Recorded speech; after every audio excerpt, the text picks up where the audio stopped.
March 7th, 2021, Third Sunday of Lent. Readings for Year B. A reading from the book of Exodus.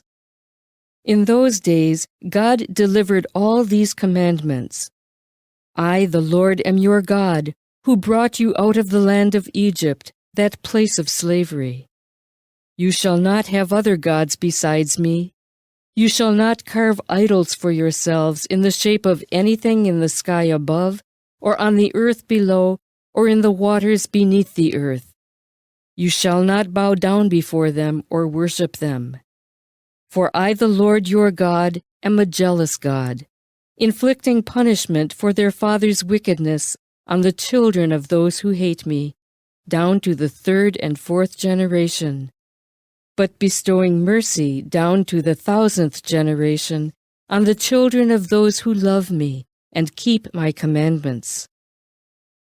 You shall not take the name of the Lord your God in vain, for the Lord will not leave unpunished the one who takes his name in vain. Remember to keep holy the Sabbath day. 6 days you may labor and do all your work, but the 7th day is the Sabbath of the Lord your God.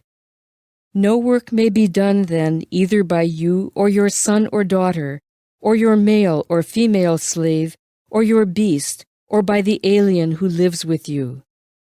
In 6 days the Lord made the heavens and the earth, the sea and all that is in them. But on the 7th day he rested. That is why the Lord has blessed the Sabbath day and made it holy. Honor your father and your mother, that you may have a long life in the land which the Lord your God is giving you. You shall not kill. You shall not commit adultery. You shall not steal. You shall not bear false witness against your neighbor. You shall not covet your neighbor's house.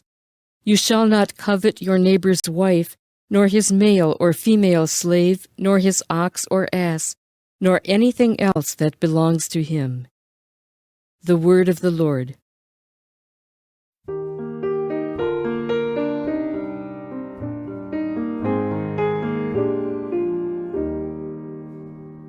Lord, you have the words of everlasting life.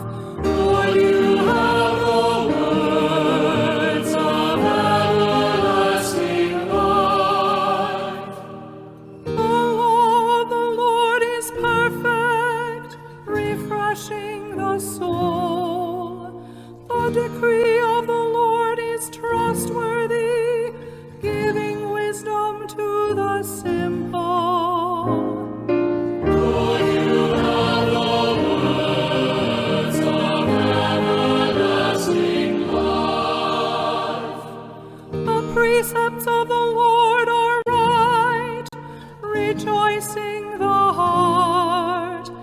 The command of the Lord is clear, enlightening the eye. Lord, you have the words of everlasting life. The fear of the Lord is pure, enduring forever. The ordinances of the Lord are true, all of them just. Lord, you have the words of everlasting life. They are more precious than gold, than a heap of purest gold, sweeter also than syrup, or honey from the comb. Lord, you have the words of everlasting life.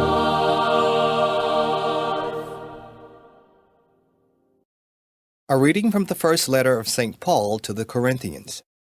Brothers and sisters, Jews demand signs and Greeks look for wisdom, but we proclaim Christ crucified, a stumbling block to Jews and foolishness to Gentiles, but to those who are called, Jews and Greeks alike, Christ the power of God and the wisdom of God. For the foolishness of God is wiser than human wisdom, and the weakness of God is stronger than human strength. The word of the Lord.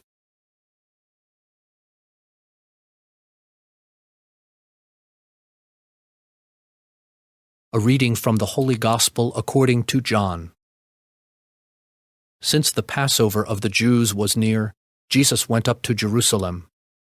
He found in the temple area those who sold oxen, sheep, and doves, as well as the money changers seated there.